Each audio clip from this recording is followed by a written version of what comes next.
Praise the lord. ప్రభువైన యేసుక్రీస్తు వారి పరిశుద్ధ నామములో అందరికీ శుభములు. ఈరోజు మన అనుదిన ఆత్మీయ ఆహారంగా భక్తుడైన యెహోషాపాతు ప్రార్థన ధ్యానించుకుందాం.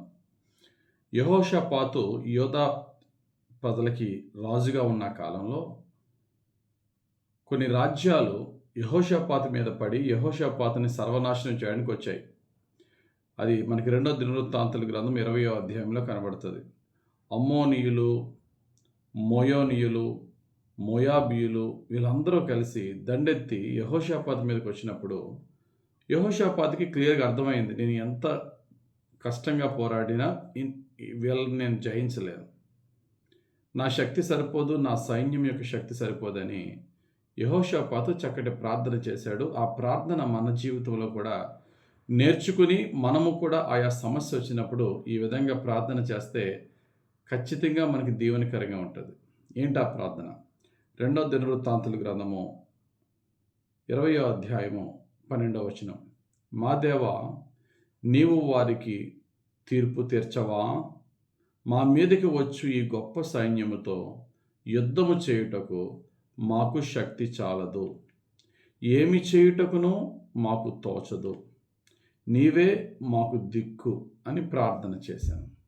ఈ ప్రార్థనలో మనము మన యొక్క సమస్యలలో, మన కష్టాల్లో ప్రార్థన చేసే విధానంలో ఈ మూడు పాయింట్స్ జ్ఞాపకం చేసుకోవాలి. మాకు శక్తి చాలదు, ఏమి చేయుటకు మాకు తోచదు, నీవే మా దిక్కు. చిన్న పామునైనా పెద్ద కర్రతో కొట్టండి అని పెద్దల సామెత ఉంటుంది. శత్రువు చిన్నోడే అవ్వచ్చు, ఈడెంత అని మనం ఎప్పుడు కూడా అంచనా వేయకూడదు. సమస్య చిన్నదే అవ్వచ్చు, అదెంత అని అనుకుని మనం వెళ్తే ఆ గోరంతే కొండంత అవుతుంది. అది చిన్నదైనా పెద్దదైనా మనకున్న అతిపెద్ద కర్ర యేసు నామం. Praying in Jesus name.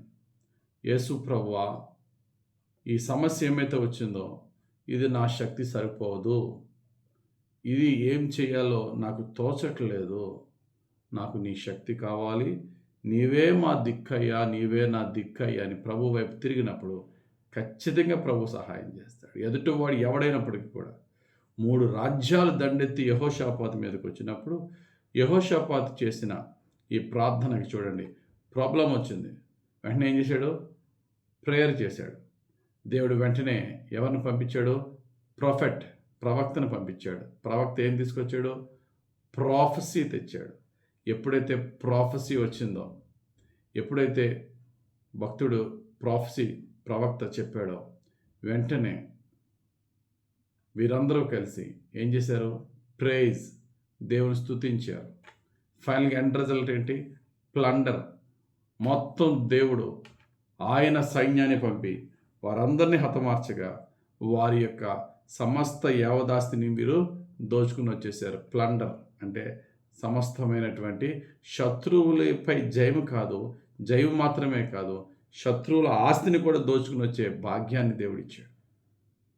చూడండి, ఫస్ట్ ఏంటంటే ప్రాబ్లం వచ్చింది. యెహోషాపాతు ఏం చేశాడు? ప్రార్థన చేశాడు.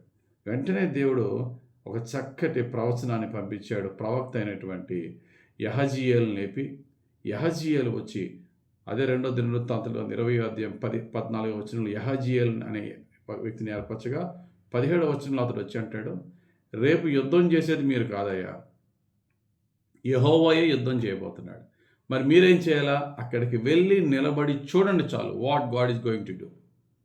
కానీ గొప్ప సంగతి ఏంటో తెలుసా? యెహోషాపాతు వెంటనే దేవుని స్తుతించి నిలబడలేదట.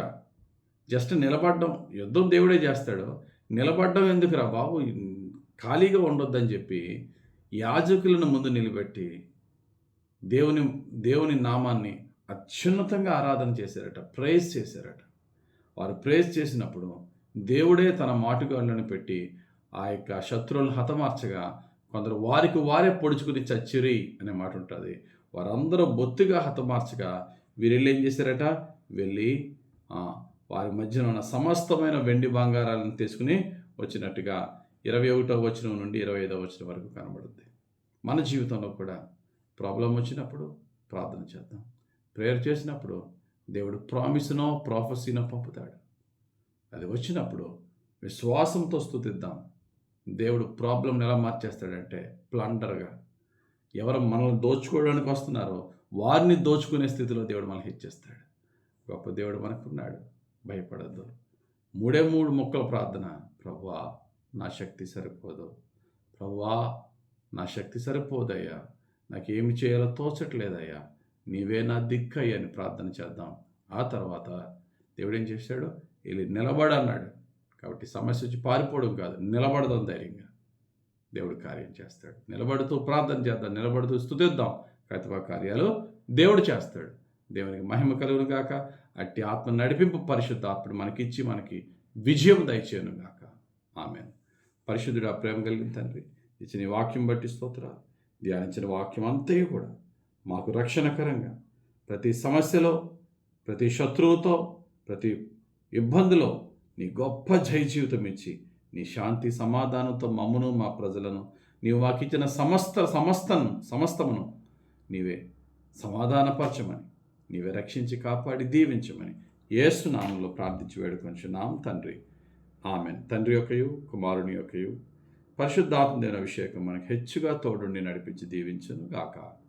Amen. Amen. Amen. Amen. God bless you. Have a very blessed day.